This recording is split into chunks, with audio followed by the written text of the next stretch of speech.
A group of hunters was seen looking happy and amazed at something. "Wow, look at that boar," they shouted as they gathered around the boar that had been tied onto a wagon. They commented that with the amount of meat they could get from the boar, the whole tribe would be able to eat their fill. A female hunter tells the hunter who caught the boar that she had only managed to catch 3 rabbits, while another male hunter guessed that the hunter who caught the boar was the best hunter amongst them now. They asked the Hun who was the hunter that caught the boar if it was true that he was the best hunter now, as he smiles in front of the prey that he had caught. A Hun continued to smile and bask in the compliments that the other hunters were giving him. The hunters asked him if it meant that he was going to be the hunting commander from here on out, and the other hunters agrees with that comment based on the rules. Even Commander Ayan could not hunt as good as him since there was a limit to what she could hunt by herself. But another hunter wondered about the fact that Ayan had brought a slave out with her to hunt. Hearing this comment made a Hun chuckle as he informs them that the slave bastard she brought along with was just going to be a burden to her instead. A Hun tells the other hunters that Ayan will return without having even caught a single rabbit. We now return to the moment when the female ox bear launches an ambush attack on Ayan from the shadows. Ayan's face was filled with shock and surprise as she sees the clawed hand approaching fast to her face. But a hand appears on her body in an instant. Vikir had just barely pulled her away from the path of attack of the female ox bear. Pieces of her hair were blasted away as a nervous sweat drop drips down her face. Both Bakira and Ayan fell to the ground with a heavy sound which surprises Bakira, her pet wolf, even more. Bakira growls fiercely at the female ox bear that had ambushed its master. Bakira lets out one final woof and leaps onto the female ox bear. Vikir and Ayan continued to lie on the ground as Vikir holds Ayan with both of his arms around her body. He asks her if she was okay. Ayan tells him that she managed to survive thanks to him and thanked Vikir for saving her. As Bakira fought the female ox bear head-on by itself, Vikir asks Ayan if the female ox bear was luring them instead. He commented that the female ox bear had a cunning intellect that surpasses other monsters. Vikir now understood why the picky female would choose the male ox bear. He continues to Ayan that they could not avoid a head-on battle, while Ayan thought to herself about the fact that she had gotten help from the slave, making her dignity as his master drop. She then calls out to Vikir, her slave, and tells him to rest idly behind her, which catches his attention. She prepares her bow and arrow with a determined look on her face, and she tells Vikir that she was going to show him the dignity of his master. Some time has passed as Vikir is seen with a dull expression on his face. He looks up to see that Ayan and Bakira were both leaping between the 2 walls of ice and commented that he was a slave that was lazing around while the master was working. But he was impressed with the way of the Balak slaves, as they were quite unique, as Ayan could be seen sending 2 arrows towards the female ox bear. Her attacks were successful as more arrows could be seen on the back of the female ox bear as it tries its best to run away from her with its mouth dripping with saliva. "The sin of acting indecent before my slave you'll pay, ox bear," Ayan shouts as she chases after the female ox bear. Just as she was about to send another arrow towards the female ox bear, it retreats into the stone wall. But Ayan's eyes were still filled with focuses as she tells the female ox bear if it thinks that it will be able to avoid her attack by hiding behind an object. As she draws the string of her bow, Ayan's arrow began to flash bright blue with an intense aura. A good arrow would pierce through steel, but if it doesn't want to pierce through anything, it wouldn't even pierce through a leaf, she says. She unleashes her attack towards the boulder, but the arrow deflects upon hitting it. But the aura that was inside of the arrow was able to pierce through the boulder and through the female ox bear that had went inside to hide. It coughs out blood as the aura hits its body. Vikir was alarmed to see that the ox bear that was hiding behind the rock was actually attacked by Ayan's arrow. He speculates that the wave of aura from the arrow had passed through the boulder precisely and pierced through its target. He stares at the back of Ayan's while thinking about the archery skills that you could call an art form and the hunting skills that can strangle one's prey without any flaws. Vikir continues to comment that Ayan, when judged by her skills, she might surpass Kamumor, just as Ayan turns around with a smile on her face asking Vikir if he had seen what she had done. A massive amount of blood is seen dripping onto the ground, causing a pool of blood to appear. The female ox bear continues to breath heavily with blood still dripping off its mouth. The female ox bear decides to come out from its hiding place and rushed fiercely towards Ayan and Bakira in a mad frenzy. But Ayan simply sent even more arrows straight into its face. With one of its eye pierced by Ayan's arrow, it still continues to charge towards Ayan without stopping as Ayan tells it if it thinks whether it could go up against her arrows. Ayan then pulls back the string of her bow with an arrow filled with her aura. She tells the female ox bear that an arrow filled with her sincerity could even break a castle wall, she says, as her blue aura filled everything from her body to her arrow. She finally unleashes the Giga Chad arrow that looked Goku's Kamehameha. The female ox bear finally stood still with fear in its face as Ayan's bright light is shown on its face. but with its remaining eye still filled with determination, it bends its head. Like Beckham to dodge Ian's powerful arrow attack, Ian was too stunned to speak after witnessing the female ox bear dodge her attack. The female ox bear slams hard enough Ian and Bakira, causing both of them to be flung up high in the air. After being smashed by the ox bear, Ian rolls and tumbles away on the ground.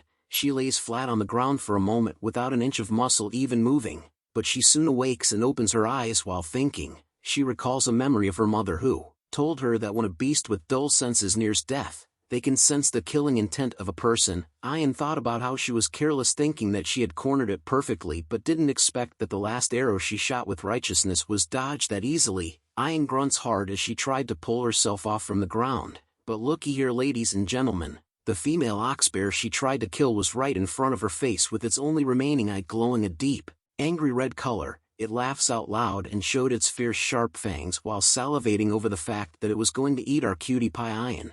She could only close her eyes right before the attack as she knew that she was the prey now. "Are you done showing me what a master's dignity is like?" said Vikir. Ian opens her eyes upon hearing that sweet-sounding voice of our badass main character as a teardrop appears in her eye. Vikir finally appears with his arms stretched out as he covers her from the impending female ox bear attack. "Not today, Pendejo. Now it's my turn," Vikir says with his one eye glowing bright red just like the female ox bear. His right arm started to change from white to a bright red color as he aims it directly towards the inside of the ox bear's mouth. With his hand covered in bandages and a red aura, it slowly rips apart as his sword skill Beelzebub reveals itself along with a tattoo. Vikir lets out a huge scale of flames that toasts the female ox bear right in its face. It's epic mealtime, everyone. Even Ian was surprised to see that Vikir had managed to use a fire skill. The female ox bear was totally knocked out as it lets out a quiet growl after being toasted from Vikir's hot flames. Bandages could be seen burned apart in the air. Vikir's bandages that wrapped around his face and body were slowly burned away from his body. "Our boy is back, guys."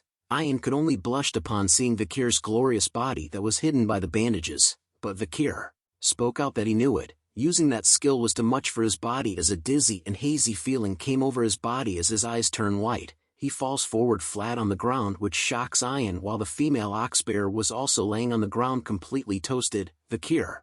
Ian shouts with concern after seeing him drop flat on the ground.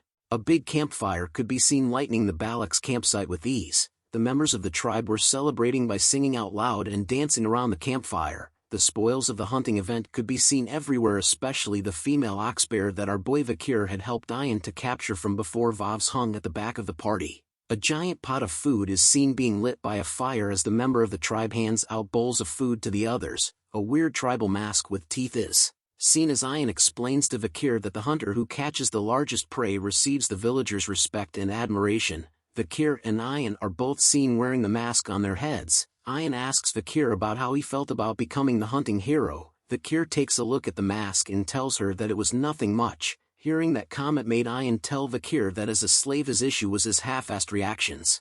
As they continue to talk, Ian explains to him that the female ox bear wasn't just strong and fierce but was also highly intelligent, making it an honorable catch. Those were the reasons why they were chosen as the main figures of this pillaging ceremony. She looks up with a smile on her face as she tells him that it was different from a boar that was sluggish, scared, and poops whenever it runs away. She then asks Ahun if he agrees, as he was seen standing beside Vikir with a disgruntled look on his face as he had no choice to agree with what Ian had said. "Here, this is yours, slave," Ahun said to Vikir as he hands him a bowl of stew. Vikir looks at the bowl of food that was handed to him, asking what it was, which causes Ahun to shout at him about what he meant. Vikir then asks him why he couldn't get lots of meat, but Ahun assures him that it was because the little amount of meat in the soup represented the worth of his honor. Ian explains to Vikir that it was a tradition of the Balaks. The one who contributes the most in the hunt gets the least amount of meat and gains that much honor in return. Ahun leaves angrily and shouted at Vikir that he too wanted to give him lots of meat.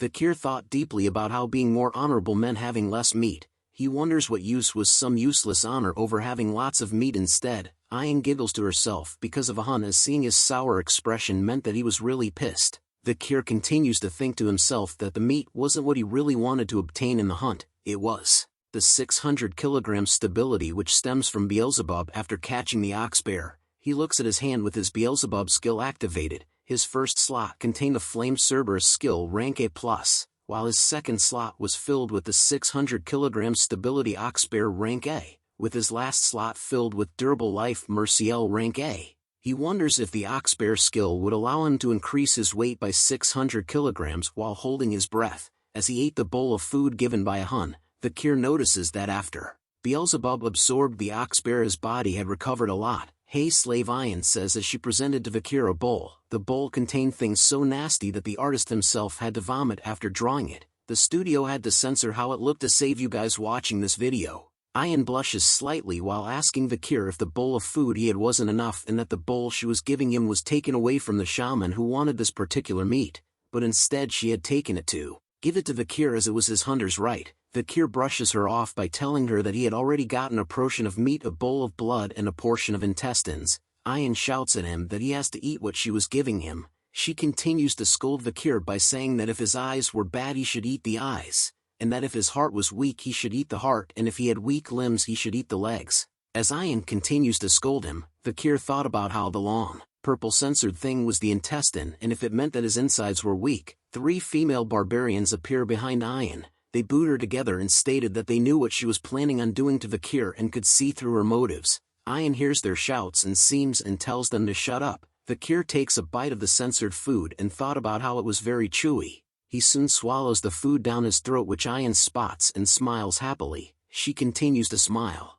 and giggle while telling Vikir that since he ate the food he would be able to fulfill his duty. Vikir continues to chew on the food while thinking about how he was done with his part of the hunt and wondered what else she wanted from him. Comment below what you think Ian wants from Vikir. The sun shines brightly in the morning. Vikir takes a few steps before stopping in front of a massive stump. Smoke was coming out of it along with a long scratch mark. Vikir continues to stare at the smoke. As he thought about what Ian had told him yesterday was true, a flashback is seen where large amounts of meat are piled on top of one another. Vikir asks why Ian was placing so much good meat over here. He tells her that the village was going through a food shortage, but Ian tells him that they were doing this as an offering, as a sacrifice, to Madame Eight Legs, to whom the Balak tribes were asking for permission to live in the dense forest. Vikir thought about how Madame Eight Legs was the horror of the dense forest where you couldn't survive after running into it. A flashback to when Vikir unleashed his most powerful attack on Madame Eight Legs' body ran through his mind as he knew that after seeing the Balak's villagers' behavior towards the Madame he understood how reckless his actions were. Vikir then tells her that Madame Eight Legs was an annoying monster. Back at the tribe nobody could be seen walking around. Vikir walks past a certain tent before noticing something. He stares at a long line that extends all the way outside of the chief's house made up of the members of the tribe. Vikir wonders if there was still another ceremony or something. The members of the tribe queuing outside the tribe chief's house were talking about how some of them had been in line since dawn, others were glad to be at the front end of the line, while another stated that they had stayed awake the entire night. The female members talked amongst themselves about based on the results of yesterday's pillage there was a high possibility that Vikir might be able to become a commoner. Another member commented that they were sure that a woman from the village will become his wife, while the last one commented that if he was strong enough to hunt an ox bear it would mean that Vikir was really strong. These girls seriously shouted a voice that startles the ladies who were talking about Vikir. Ian had appeared with a deer that she had just hunted. She tells them that she had given Vikir that specific stew yesterday, and yet she sees that someone else was trying to take her property away. The girls continue to argue with Ian over the fact that she should have left some of the stew for them as well, and that she was being so stingy for keeping it all to herself. Hearing their complaints made Ian throw down her prey to the ground. She tells them that if they felt that it was unfair then they should set up a trap to catch one for themselves. The girls tells her that they had gone out there so many times already. They even shouted at Ian that they had went to the Empire's border but there was no one there like Vikir. Hearing those words made Ian upset as her face turned into a stone-cold killer's look. She readies her fist and warns them that there might be some in hell as her aura turned black all over. Seeing this caused the girls to scream out in fear and to run away from her. Ian was glad that it was over with the girls as she touches her head. She spoke out loud about how she was waiting for Vikir to recover and that those cunning girls might take him away. Add on to the fact that she had fed him with the ox bear's penis in order to get Vikir to carry out his manly duties. The time is near, gentlemen, for our boy to reap the fields. But Ian was unaware that Vikir had overheard what she was saying out loud as she turns around. Ian asks him nervously if he had seen or heard everything from before. Vikir gave out a mean face as he realized what part of the animal's meat was in The stew that he ate yesterday. Ayan quickly changes the topic and mentioned to him that last night she had heard that her mother had called a meeting among the elders and that Vikir would be able to request something from her mother as the honorable hunter of the pillage. She blushes once again before telling Vikir that when her mother calls for him, she had already thought about what he should ask her. What she tells Vikir to ask her mother catches his attention as his ears perk up upon hearing it. The long line outside of the chief's hut was gone now. The elders and other members of the tribe were gathered inside. Vikir is seen holding a kneeling position on the ground with his head lowered in a serious manner. He greets the matriarch, who is seen sitting on her throne with a calm expression on her face with the eagle above her. She asks Vikir if he was the one that had caught the ox bear as it allowed her to eat good meat. Vikir tells her that he just did what he needed to do. She tells Vikir not to be modest as he had done well. She also noted that it seemed like he had recovered a fair bit too, which was fascinating as she didn't expect his recovery rate to be this quick. Vikir grew nervous upon hearing those compliments but assures her that it was all due to her care. He also thought about how he had felt this way before, which was interesting. The night fox Akia was a genius archer who scares the people of the empire despite having led the Balak tribe that had less than 300 members. She was as dignified as Hugo but was warm and soft like a buttery croissant. Akia then tells Vikir that she should reward him for his contributions yesterday and was willing to change his status. She informs Vikir that he was no longer a slave but a part of their family. Hearing those words caused the shaman to cough a bit.